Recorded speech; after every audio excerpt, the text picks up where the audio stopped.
নমস্কার বন্ধুরা, তোমাদের সাথে রয়েছে সুস্মিতা আর তোমরা দেখছো A to Z কুকিং। আর সবাইকে আমার চ্যানেলে স্বাগত। আজকে একটা অনুরোধের রেসিপি নিয়ে চলে এসেছি তোমাদের সাথে শেয়ার করব বলে।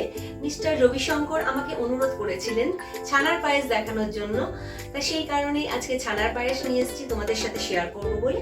তোমরা পুরো ভিডিওটা দেখো, আশা রাখছি ভালো লাগবে। যদি ভিডিওটা ভালো লেগে থাকে অবশ্যই একটা লাইক করে দিও আর বন্ধুদের সাথে অনেক অনেক শেয়ার করো। তাহলে চলো আমরা রেসিপিতে যাই। আমি প্রথমে দুধটাকে জাল করে নেব। আর এখানে আমি 1.5 লিটার দুধ নিয়ে নিয়েছি, লিকুইড দুধ।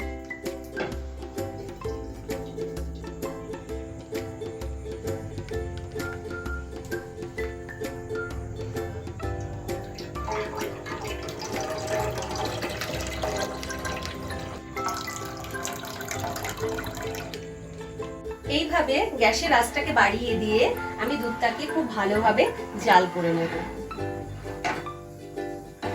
তোমরা দেখতেই পাচ্ছ দুধটা খুব ভালোভাবে পলক এসে গেছে। এবার আমি গ্যাসের আঁচটাকে নিভিয়ে দেব। এখান থেকে আমি অর্ধেক পরিমাণে দুধ আরেকটা পাত্রে ঢেলে নেব।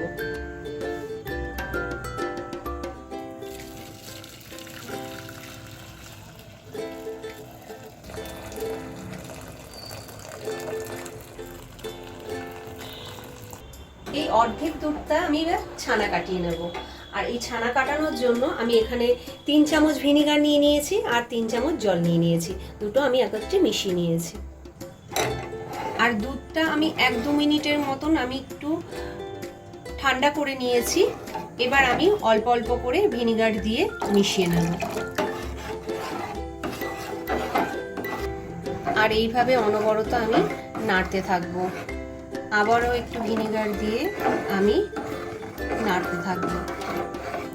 দেখতেই পাচ্ছ কি সুন্দর ছানা কেটে যাচ্ছে। আর এইভাবে ছানাটা করলে ছানাটা ভীষণ নরম হয়, খেতেও ভীষণ ভালো হয়।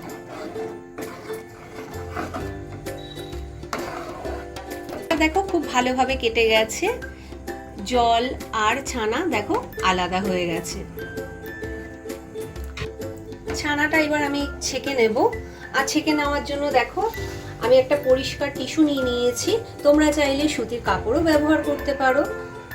এবার আমি জল দিয়ে ছানাটাকে ভালো করে ধুয়ে নেব। এইভাবে আমি 3-4 বার ছানাটাকে ভালো করে ধুয়ে নেব। আর ছানাটা ধোয়াটা কিন্তু অত্যন্ত জরুরি, না হলে কিন্তু দুধ ছানা কেটে যাবে।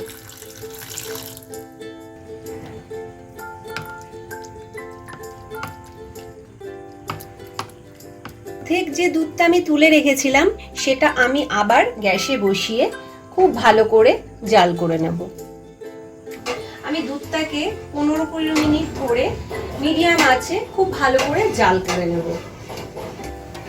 দুধ যত ভালোভাবে জাল হবে পায়েসের স্বাদ কিন্তু তত ভালো হবে। খুব সহজ একটা রেসিপি, তোমরা চাইলেই বানিয়ে ফেলতে পারবে।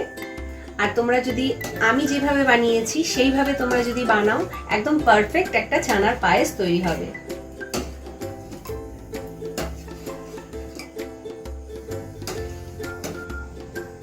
আমি এলাচটাকে ফাটিয়ে দিয়ে দিচ্ছি। তোমরা চাইলে এলাচ পাউডারও ব্যবহার করতে পারো। আমি 2টো এলাচ দিয়ে দিয়েছি।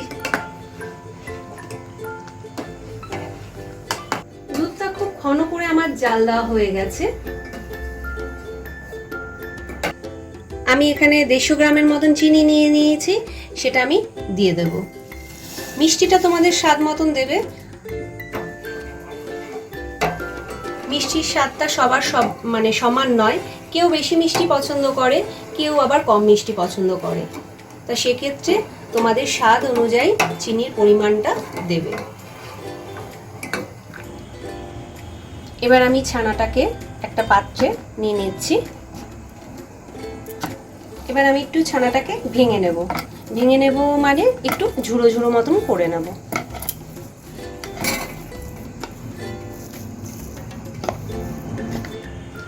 আমি দেখো ছানাটাকে ঝুড়ো করে নিয়ে নিয়েছি।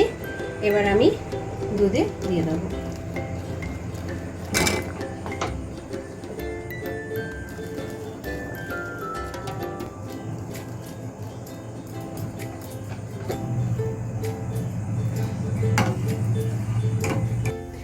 এইভাবে আমি আরো কিছুক্ষণ জাল করে নেব।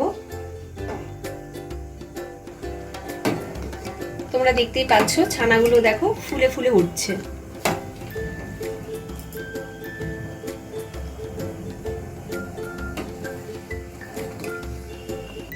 আর দেখো দুধটাও একবারেই মানে ঠিকঠাক আছে, কেটে যায়নি। এই প্রসেসে তোমরা যদি ছানার পায়েস করো সেক্ষেত্রে কিন্তু দুধ কেটে যাওয়ার ভয় থাকে না। আর এখানে আমি 4 চামচ গুঁড়ো দুধ নিয়ে নিয়েছি। গুঁড়ো দুধটা আমি দিয়ে দেব। আমি এখানে টোন মিল্ক নিয়েছি বলে সেক্ষেত্রে আমি গুঁড়ো দুধটা ব্যবহার করছি। তোমরা যদি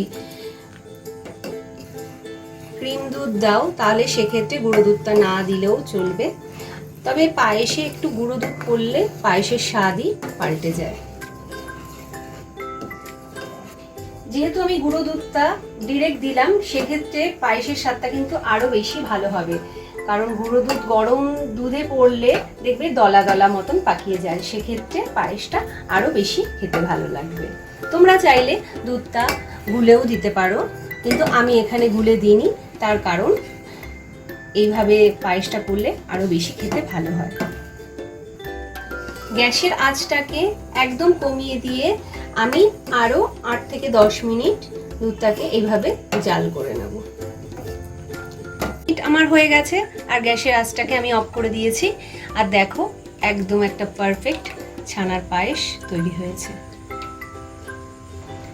তোমরা যদি এই পদ্ধতিতে ছানার পায়েস তৈরি করো একদম পারফেক্ট তৈরি হবে, আর দুধটাও কেটে যাওয়ার ভয় থাকবে না। যদি আমার ভিডিওটা ভালো লেগে থাকে অবশ্যই একটা লাইক করে দিও, আর কমেন্টে জানিও আমার রেসিপিটা কেমন লাগলো। যারা নতুন বন্ধু দেখছো এখনো আমার চ্যানেলটাকে সাবস্ক্রাইব করোনি তারা অবশ্যই সাবস্ক্রাইব করে দিও।